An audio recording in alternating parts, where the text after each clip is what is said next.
Hello, lovely listeners, and welcome back to episode 11 in the I Love Hockey Cafe. I'm Chris Ciriello, the big dog, and I'm here with Pretsel, and we are going to review this World Cup final and touch on the bronze medal match as well, big dog. How have you been? Yeah, not too bad, mate. Still trying to catch up on a bit of sleep after 3 weeks of enthralling games and exciting times.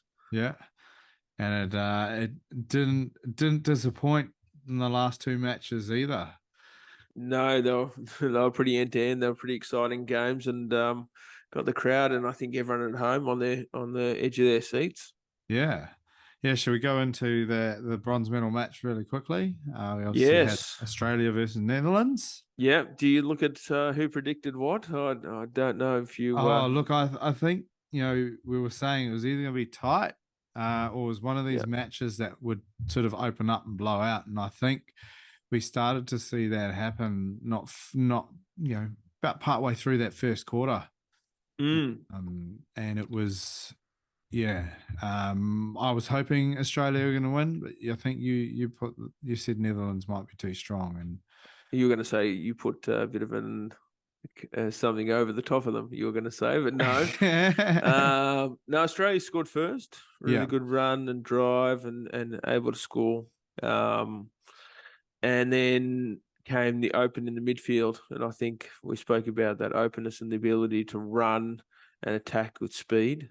Being a pretty new Dutch team, I don't think they've actually had to play much against Australia. So yeah, I think they came out sort of as the underdogs and kept their foot on the gas pretty much the whole way through. So yeah. I said it was going to be a pretty big midfield battle, and then depending on how obviously, as I always say, depending on how you take your chances. But yeah, Australia would just had a few little holes at the back, and the Dutch were running pretty hard at them. And Yeah. we spoke throughout this whole podcast, and I think for those that watch Australian matches and are going to watch it back, Yeah. they still needed to have a bit more of reverse press, a little bit more aggression in the tackle that you're used to seeing. Yeah. And getting into those goal scoring positions would have definitely helped. Yeah, we Three did goals mention. against though, not the ideal finish to a World Cup.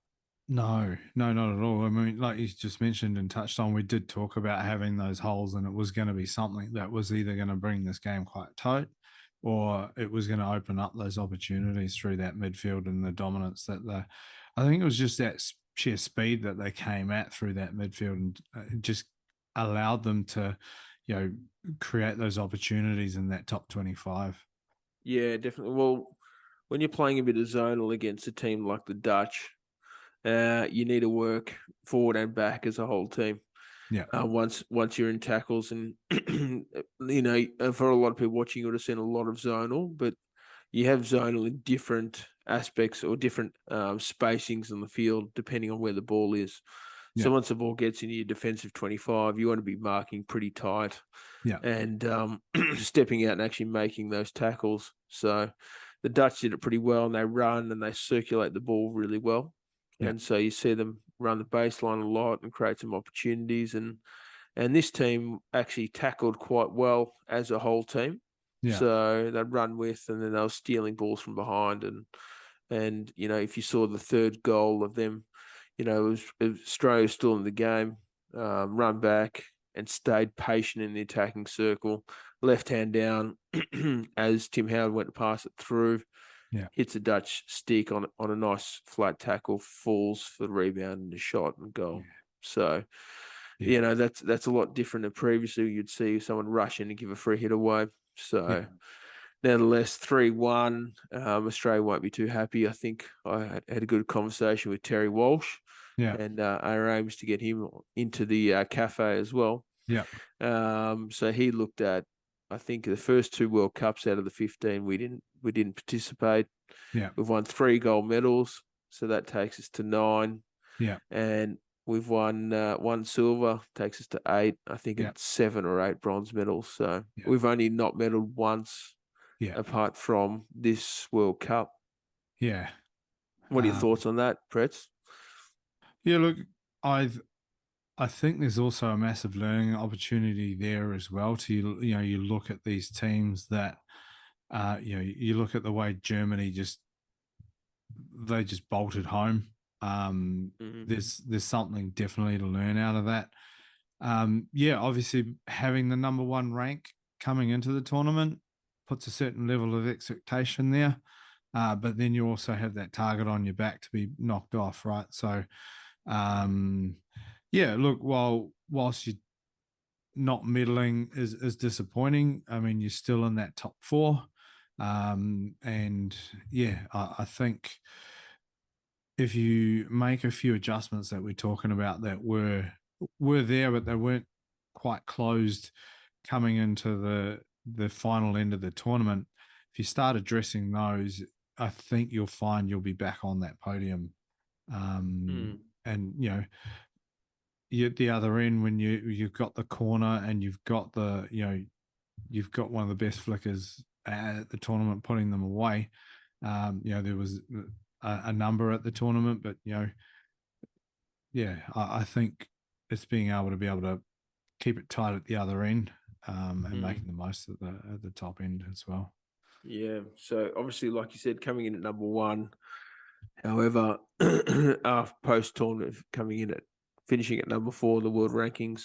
Yeah. So quite an interesting, sort of games. We'll get in the gold medal match in a minute, but looking at the world ranking, you've got Germany slide into number 1. Yep. So that probably gives away the result for those that haven't seen it yet, but I'm sure everyone has. Yeah. The Dutch into number 2, Belgium into number 3, even though they finished second. Yeah. And then Australia into number 4. So for those that don't know, a lot of tournaments can be based on your funding scheme as well.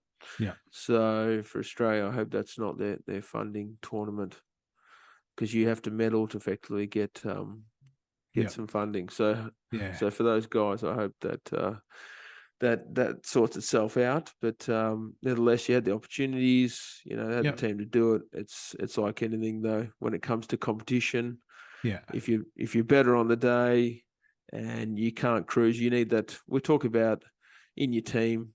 You really can't carry more than 6 or 7 players that aren't playing well enough.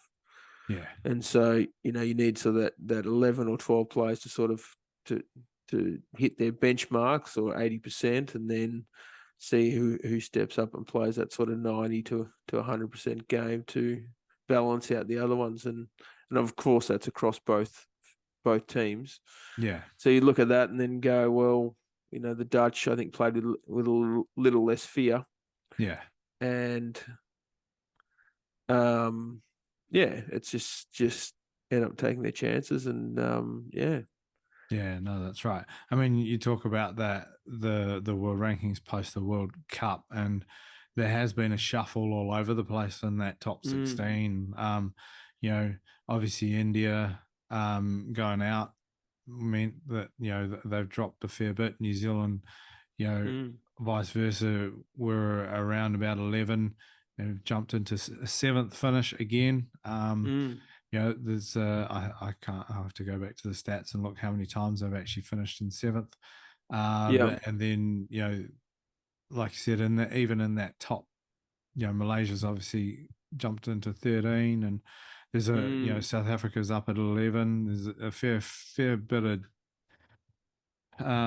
fair few changes, chopping and changing. And what's interesting, the result that you get, and when you get it during the course of the game, like if you go to shootouts, it obviously changes the scoring and the ranking as well. So that's something we might actually have to touch on.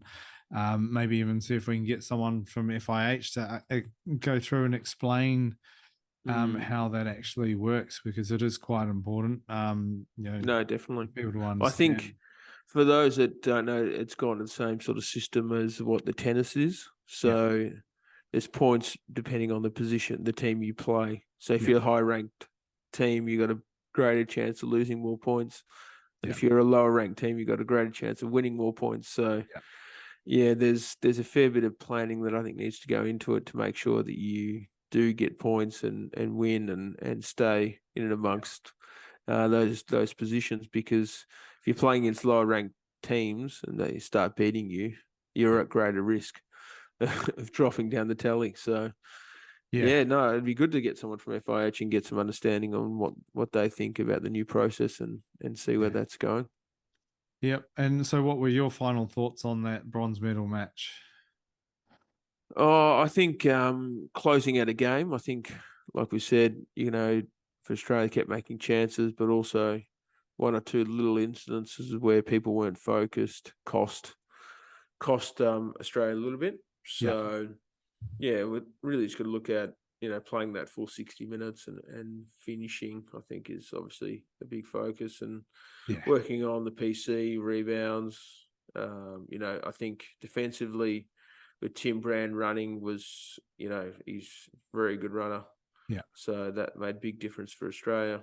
But less like anything, you just can have the best midfield, best defense and strikers. If you don't score goals, you're not going to win.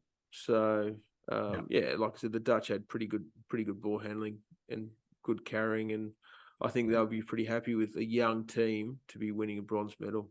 Yeah, no, definitely, and I think they'll be a team to watch over the coming years. Like you said, the young teams would have gained a lot of confidence, a lot of experience out of this this campaign, and it'll be really interesting to see how they develop and push forward over the next few major tournaments.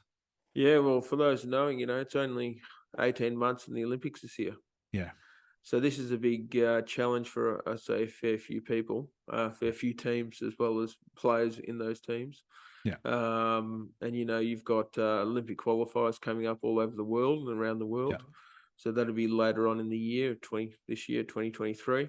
Yeah. And that's that qualification piece, and that's really the big focus of the next big tournament. So I think, Australia and Holland be, I think, happy, but then obviously knowing that losing to Belgium in the shootouts, to then obviously want to look at that and see how they can get better. They'll play Euros and look at Olympic qualification for that. So I think it's a big focus for all these teams to be able to go back to the drawing board. I think Australia have got a few things to sort out in regards to balance of the team, and then competing when it's time to compete. Although, as a lot of people will say and have said, they didn't have a lot of competition leading up to the World Cup. So a lot of games against New Zealand and so forth, but it's similar to playing internal games. So I think they'll have to push to be able to have more international games, and then you'll see that format of competition building as well. Yeah, definitely. I think that's going to be a key to looking at the campaign moving into the Olympics and how well prepared you can be in the competition that you expose yourself to, again, that higher level experience. And that'll come back to world ranking points as well. Yeah. You want to play the best teams, but that'll decide and decipher who finishes where. And then if you play the lower ranked teams and you lose, you can actually head back down. So there's a fair bit of planning in the high performance unit. Quite complex math equations going on. Absolutely, mate. Yeah. And tell me, Pretz, you got to watch the gold medal match. I Germany did. It was a late Belgium. finish, and even I did. What time do you finish up, mate?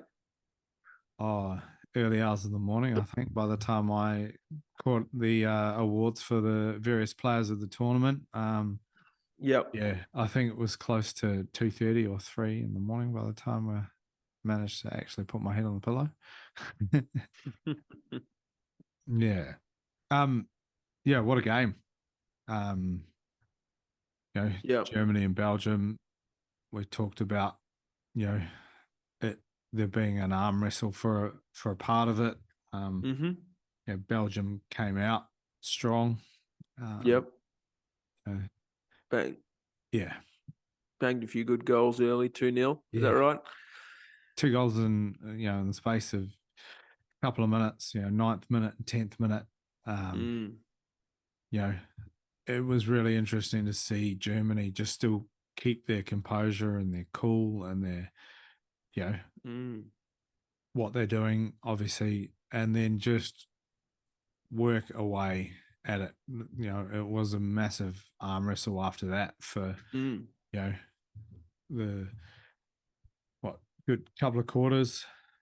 Yep. Um, and that elusive 2-0 lead this tournament, Yep. you know, slowly then being pegged back. So, um, yeah, and then the last few minutes of the game, well, yeah, that last quarter was, you know, that was pretty exciting as well. It was pretty exciting, wasn't it? Yeah, And it was we did discuss that how they were going to score goals, Belgium. So they came out and hit two pretty good, nice field goals, like you said, 9th and 10th minute.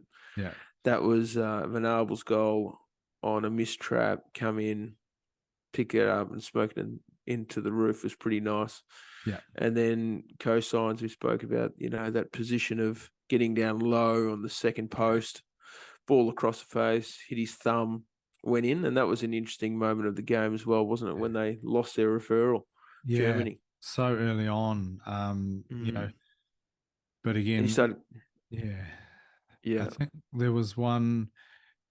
Was that game might be wrong where they actually first time sort of said no advice given and that, but no, and then that one though they did lose their referral, but like you're yeah, and that saying, was it's early for a game. Normally, you yeah, worry about whether that's going to come yeah, back and bite you or not.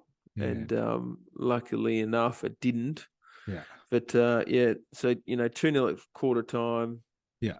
then Just want to half touch on time. that. If you actually go watch that replay, for those of you who can, just Mm, watch his where he actually came from in the field, like cosigns is build up through that game, and then yeah, being like you said, in literally on close to that far post, stick on the ground, yeah, and even the commentators saying, the marking as that was happening was, he was left free on that far post. And look, yeah, I think this tournament there have been a number of gone past that post, but the amount of yeah, times if you can just, like you said, it doesn't need to break the backboard or rip a hole in the net. That sort of just bounced over the line, and absolutely. Get it rolling just over. yeah, that's all it has to do. All the ball over the line, and but yeah, to Absolutely. learn his follow up play and going into spaces where he can be a threat. If for those young ones out there, and you get a chance to go and watch the replay, just go back about a minute and just watch what he does. It's really interesting to see how he moves through the Mm, field and follows up and keeps moving into space to even get to the end. yeah, definitely. Then yeah, so it was 2-0 quarter time. Yep. Germany hit one with Wellen 2 minutes Yep. before halftime, 28th minute. Yep. And that was a rebound. We spoke about it straight away, didn't we? Yeah. Via message, how special that goal was. Yeah. It came back to him on the rebound, and he was a push out, Yeah. and then lifted the ball up, knocked it infield towards the spot, and then knocked it into the Far post, post. far post. Yeah, Yeah. that was a pretty special goal, and I think we've spoken about how good he is. Yeah. And we had a full house here watching it Yeah. of nearly, I'd say, 100 people at the Hockey Western Australia. Yeah. And I was saying that, he'll probably win best player. And Yeah. it's funny how that all works out in the end. Yeah. So 2-1 halftime, come out to 3/4 time. We've got the big Argentinian drag flicker came out and Yep. pinged a pretty good goal Yeah. to make it 2-2 going into the last quarter. Yeah. It was And pretty exciting that I think if we go back, and I think for those listening, we went 2-2. I went 2-2 or 3 all, and we were both pretty similar, yeah. apart from who we thought was going to win. Yeah, that's right. Um, yeah, I had sort of we were 2-2 or 3-2 scoreline at my end, but yeah, it's Mm. that goal early in that fourth quarter, and Germany, Yeah. they really did look like they were going to close it out, but you Absolutely. know, It was pretty interesting though, wasn't it? Like the guy trapped and he went to roll it around and got caught in the hook of his stick. Yeah. I think it wasn't Deny. I think it was one of the other guys, midfielder ran back, clipped his stick, and it sort of fell to Matthias Scrambush, Yeah. who just unloaded with the Yeah. Tommer and straight between Van Ash's legs. Yeah. And, you could see him sort of, quite upset with himself. It Yeah. was a pretty amazing shot, Yeah. probably about 2 or 3 foot off the baseline. And, sometimes it's just have a go, and that's what he did. Yeah. And So he let everything go in that one. You could just tell, and it was the speed of that shot. I reckon if you were watching it live, it would have been insane to see. Yeah, and you could see the emotion when they celebrated their Germany, and they were all pretty excited up until they had a 2-minute PC. Yep. To go. Yeah. So just to keep you on your toes for the rest of it. Yep. Comes out to Boone. Boone flicks a pretty good ball after they'd run down some pretty good run. They ran the second runner up the line, and he didn't take as good a line as the first runner. Yeah. So we've seen that throughout this tournament. If the second runner or the runner's not as good as the first runner, that's generally when you come unstuck. And he didn't run anywhere near as tight. The goalkeeper stayed on his right post or stick side post and went straight down the line for a goal. Yeah. So the 58th minute. Yeah. And we haven't mentioned the stroke. I was waiting for you to mention that. Yeah, sorry, mate. So there was a stroke, which was saved. And interesting enough, it was one of those ones that went to the same location, picked off. Interesting thought there. There was obviously a stroke given, but what were your thoughts? Did it deserve a card at the same time? Oh, it wasn't given, but it was, What would I call? Is that what you're asking? Yeah. I would say yes, professional foul, stroke, and I'd give minimum 5, maybe 10-minute yellow card.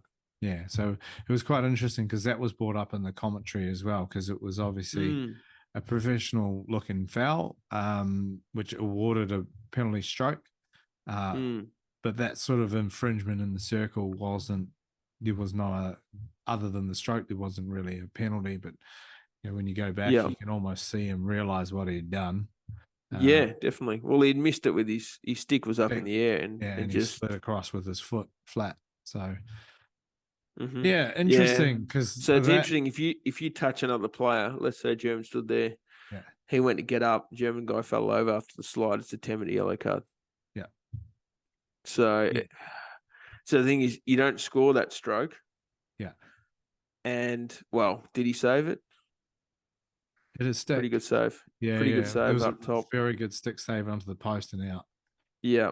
So for those watching and listening, Van Ash has always been good high stick. So if you actually ever get a chance, or go onto the Instagram page and watch him train, they'll flick and hit balls, and he'll stand there with his stick straight like that and just keep middling it. So he's got a great eye, and you have 100th of a second to react there. Yeah. And so he nailed it. Safe. Yep. Yeah. So I guess I just wanted to touch on that. So you come back and it was 3-3 full time. And we wanted a shootout and we got one. And then I wanted Germany to win, and you wanted, sorry, who did you pick? I said Belgium. Oh, okay. I just thought we'd get that on the record just in case. It's in the previous podcast as well.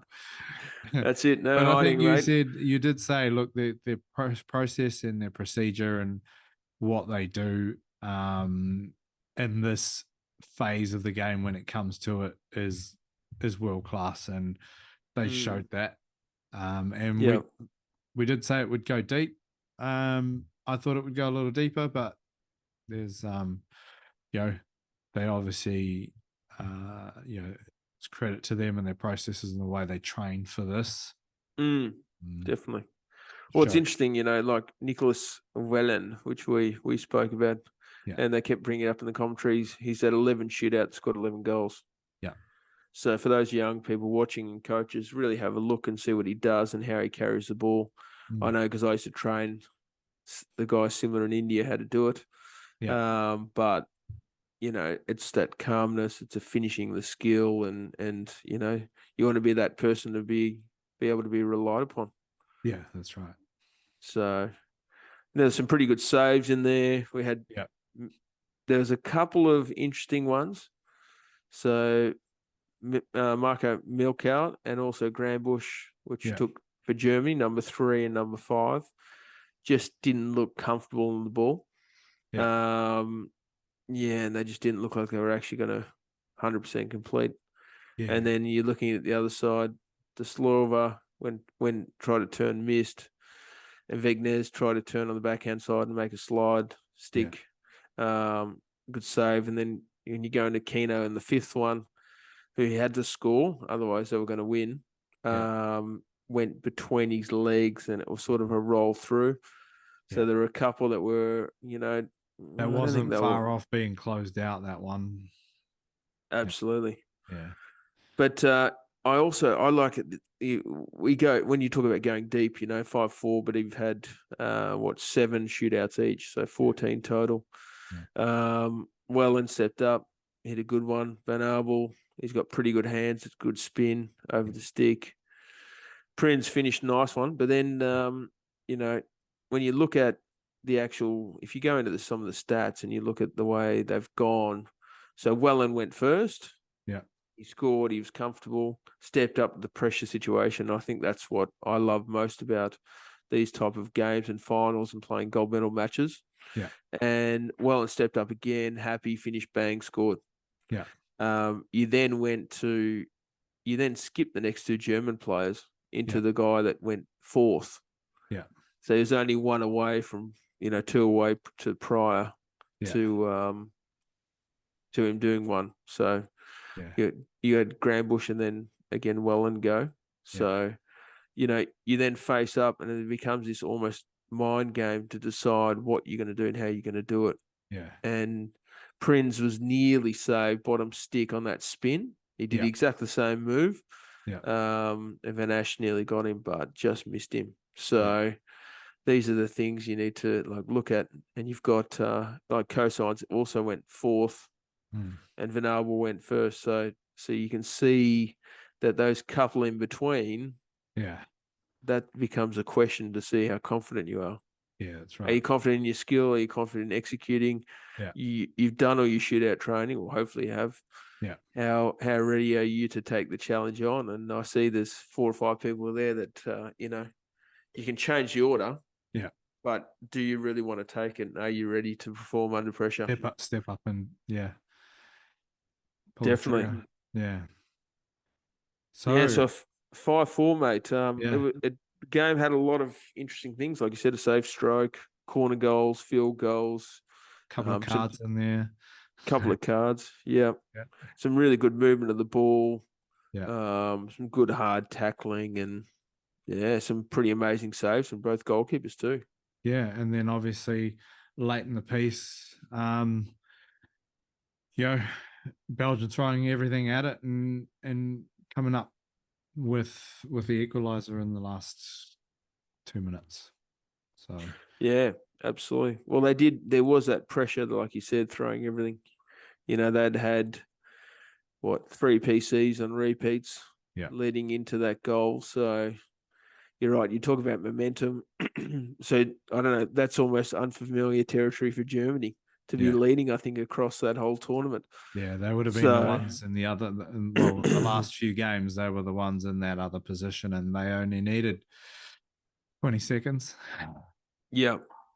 No, exactly. So if you look at that, and that changes a fair bit as well. Like we talked about other teams, they're up, other teams start chasing. What does everyone do?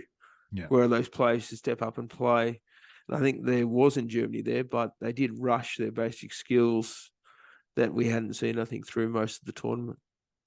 Yeah, and just on that's something I think a lot of teams will pick up on now if they can create that pressure at other stages of the game, they might be able to create those openings. Because, like you said, they haven't been in that position. They've actually been the ones chasing for most of their elimination games. So there's something there to be able to expose and target. Definitely. Yeah. And they go back on the board of winning. Yep. I suppose we had a quick touch on the on all the positioning. Yep. The we final did. standings. So they've done it a bit differently this year. So that as just straight positioning. Yep. So we spoke through there's Germany and Belgium. Germany 1, Belgium 2. These are the finishers in the World Cup. Yep. Netherlands 3, Australia 4, England 5, Yep. Spain 6, New Zealand 7, Korea 8. Yep. Equal 9th, Argentina and India. Equal 11th, South Africa and Wales. Equal 13th. Yep. Malaysia and France. Yep. And then equal 15th, Chile and Japan. Yep. Yep. So Japan played some pretty good hockey, and then to end up 15th or equal comes down to finishing off at the end of those games, doesn't it? Yeah, that's right. And you get to certain stages in the competition, and it's all elimination matches, and you just got to make sure you're putting everything into it and closing out games, and not giving your opposition any opportunity to gain any momentum, which is we've seen in this tournament. Any momentum you can give your opposition in the last 5 minutes is deadly. Oh, definitely. Yeah. And so there's also some interesting stats in and around the actual tournament itself. Yep. So we were lucky. Our illustrious, strong drag flicker number 32, Jeremy Hayward. Yep. Hit his 9 goals for the tournament. That's right. He was putting a fair bit of heat, and I think under pressure they didn't actually go to him. I think they were trying to go to Blake and change a few things, but I know there was a few early release flicks from Blake, which was good, but you played against Europeans like Germany that have just come off indoor, which wrist flick. So things like these, you need to look at how things work. Yep. Top goal scoring team. I don't know if you saw this stat. Did you did you ever guess who that was? Most goals with the Netherlands. Netherlands, yeah. Yep. No, very 32. good. 32, yep. No, you're all over it, mate. And that's why. Were from Victor Chalet from France, and he got 2. He also absolutely. He actually was quite high up in the scoring ranks as well with 8 goals. So he flicked a few. He's one to be watching moving forward. He's lethal. He's at a the big top fella. of the circle. He's strong. Yeah, it's a good ball go, and that's what makes it easier. What's interesting for me is that for the whole tournament, 94 penalty corner goals. Yep. It's not a huge amount. So what we're saying, this across the whole, there was 249 goals scored and only 94 penalty corner goals. Right. That's nearly 2 to 1. Yeah. Of field goals to corner goals. Yeah. So that tells me, one, either they're running really sharp and well, which I think they were. I think they were. You go back to our episode with Dane Lett, and he talks about how the mentality is starting to shift with those front runners, and they're actually taking it on as a challenge.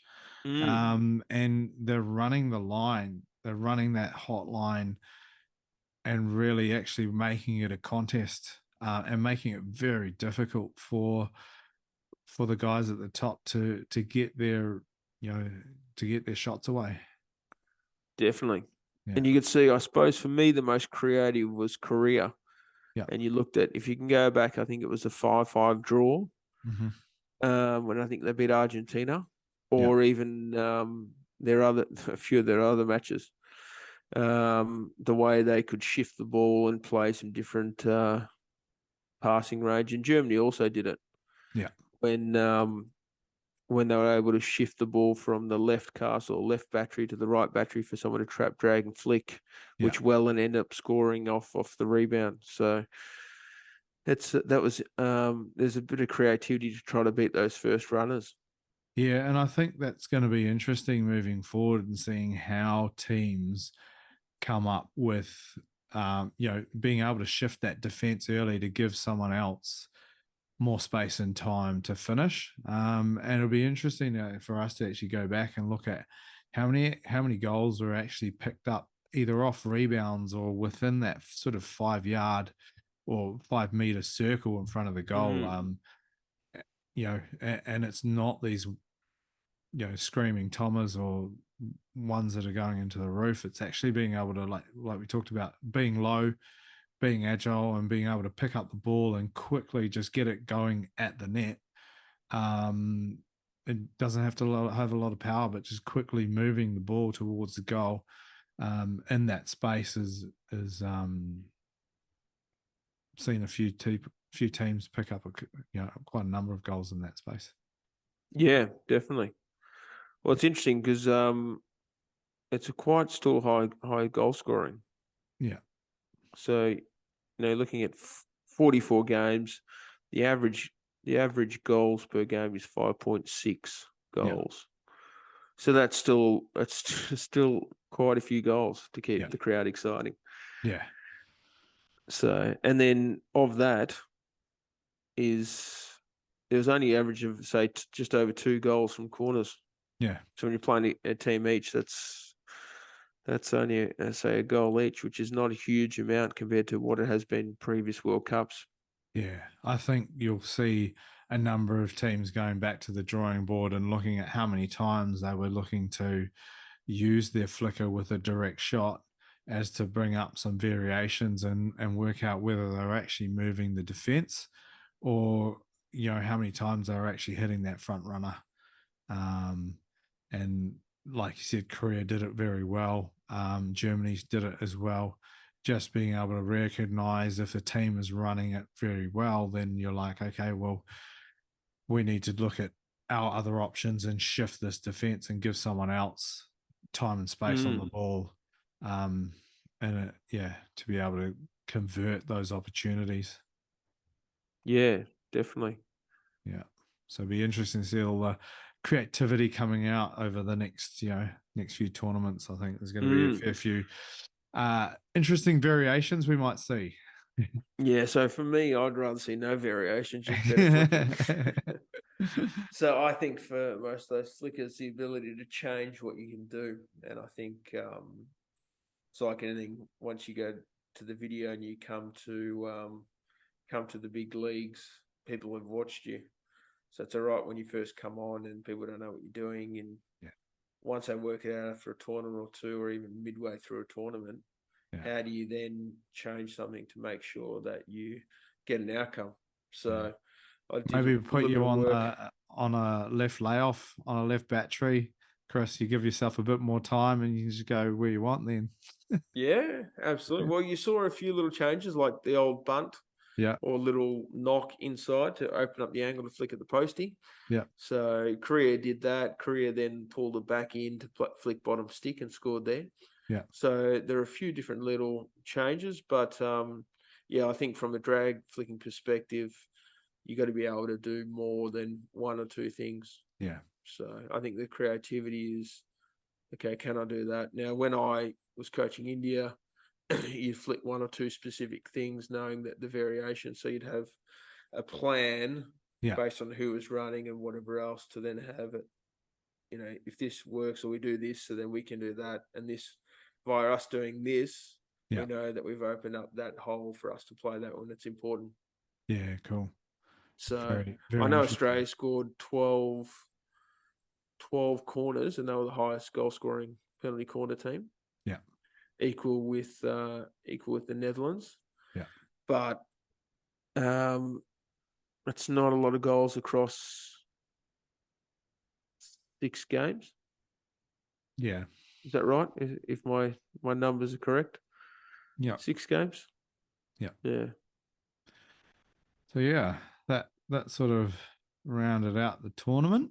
Mm. Um, thoughts? I thought be interested to hear what your thoughts were, but from my perspective, I thought India put together a really good tournament. They should be really proud about the way they put it together, and the coordination and logistics across two Mm. venues. Yeah. And Rockella looks super impressive. So we talk about going there at some stage. It'd be amazing to when we're there to be able to have a look and experience those facilities. And I'm sure the players will be coming back, sharing their experiences and talking about how, we've heard it from a few people already how awesome it is to be in that environment, especially in India. And I think they should give themselves more than a pat on the back for doing a great job. But I think they've set the standard really, really high for major events moving forward. Absolutely. Well, we mentioned it. Raquel got the biggest hockey stadium, and that was built only in 15 months. Yeah, So that's pretty amazing. yeah, Yeah, when you look at logistics, you've got two different pitches. You've had to build accommodation out there at that new stadium, yeah, bring people in to actually cater for all the teams, yeah, and to host it's 16 teams. yeah, So entourages, some of them were upwards of 35 yeah, as a part of their team. So to make sure that everyone's got accommodation and sorted, as well as all the FIH, coaches, tech officials, tournament directors, umpires, managers, yeah, umpires. So there's a lot to it, and that's relentless for 3 weeks.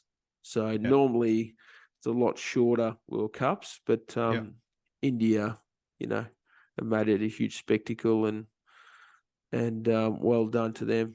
yeah, There's a lot of people put a lot of stick into India yeah, and get stuck into them for doing a lot of things. But I think we mentioned it earlier. If you look at a lot of the major sponsors for FIH, yeah, I think ten of them are Indian based companies. yeah, So I throw out the challenge, I suppose, to the rest of the Europeans and Australian big companies and stuff, and realize how many eyeballs you can get to watch the sport.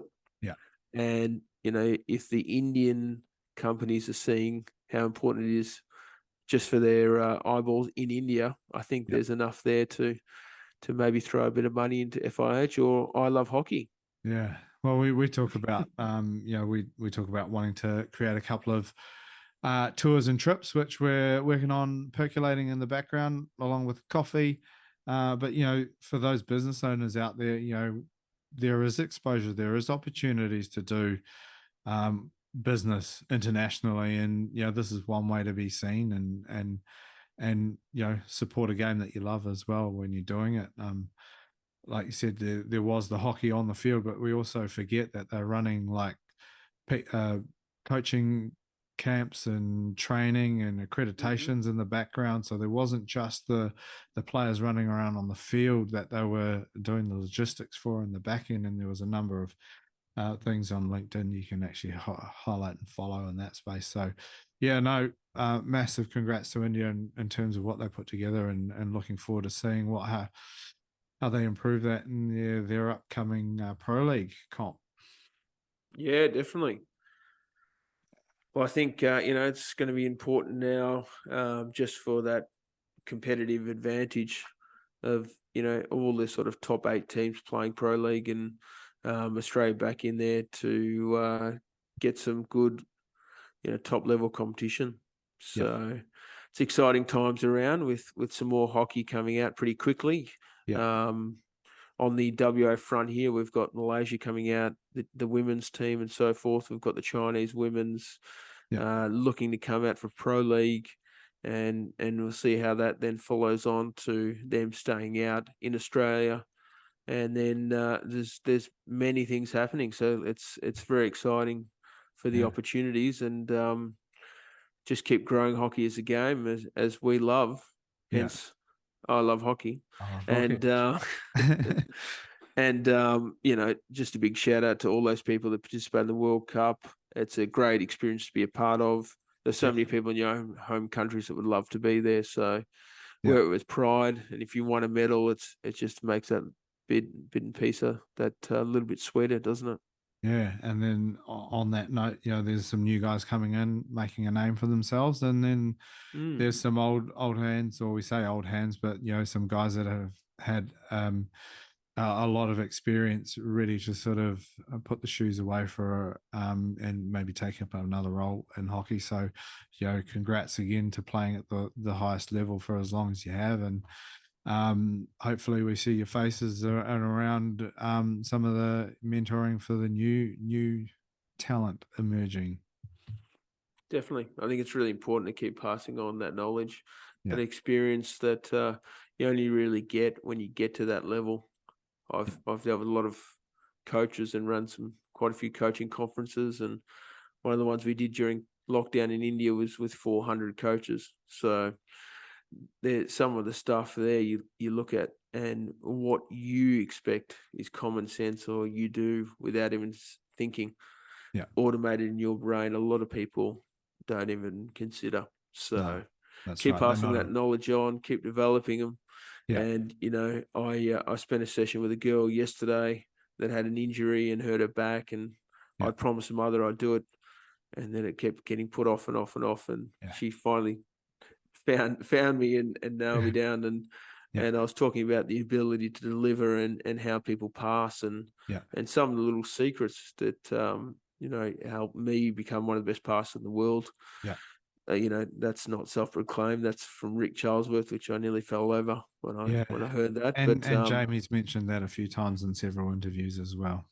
yeah, so the ability to hold the ball in a position, how to find it, and how to Yeah, actually flick your wrist to different positions, and then using that passing ability from different techniques around the world, whether it be Argentina or Germany or indoor style, yeah, to this girl. And the mother was listening in, and she said, "Chris, why don't they just teach this to all the kids?" And I said, "Well, I've run an academy for 20 years.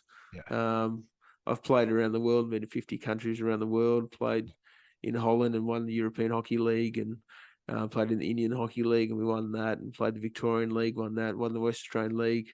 And yeah, every place you go to, and you play against the international teams, you pick up bits and pieces, and you think, well, how can I do that?" yeah, And even when you're playing at the top level, you should always still be improving. yeah. Yeah, I'm 100%. I haven't gone to that level, but I obviously have played in New Zealand and Australia and Malaysia. And just in Malaysia, you see them coming through, and some of these guys were teenagers when I was playing there. And yeah, the hand speed and some of the things that they were doing in their speed, yeah, Mm. you look at it and you're going, all right, well, that's not what we have been taught to do, but let me let me see how are you doing that and break that down and see if you can bring that into your game. Absolutely. Yeah. Now we'll walk through a few, I'm sure, in our whiteboard sessions coming up for those that were Yeah. still building some traction. And Yep. we'll have to nail a few more of these podcasts of people that the list is just growing and growing, Brett.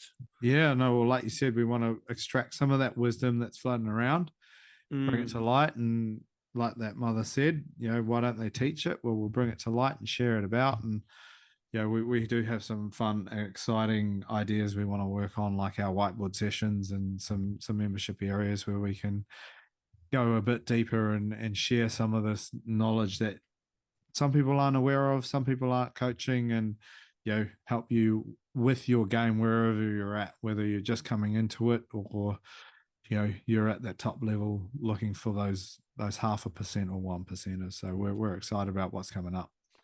definitely. Absolutely. I'm excited, Brett. Yeah. Well, I'm going to close this one out. That was episode 11, wrapping up the World Cup and a bit more of a bit of chit chat about where we're at and what we're doing. Um, Remember to follow our socials and subscribe to us. Stay up to date with the latest on what we're doing and what we're putting out. And that's it from me. I'm here with. I'm the big dog, Chris Ciriello, and thanks for listening, guys. And we're going to get to that question phase eventually. I know they're piling up at the moment, Brett. Yeah. But we've closed out the World Cup, so I'm pretty pleased after 3 weeks of pretty hard work. Yeah. Just calling it, and watching it, like you can see the bags, mate. I need I need a bit of Bit a of head sleep. massage and a sleep. Yeah, Yeah. but Hope you enjoyed it, guys. We're looking forward to you following us, and jump on all our socials, like Pret said. And until our next episode, I love hockey.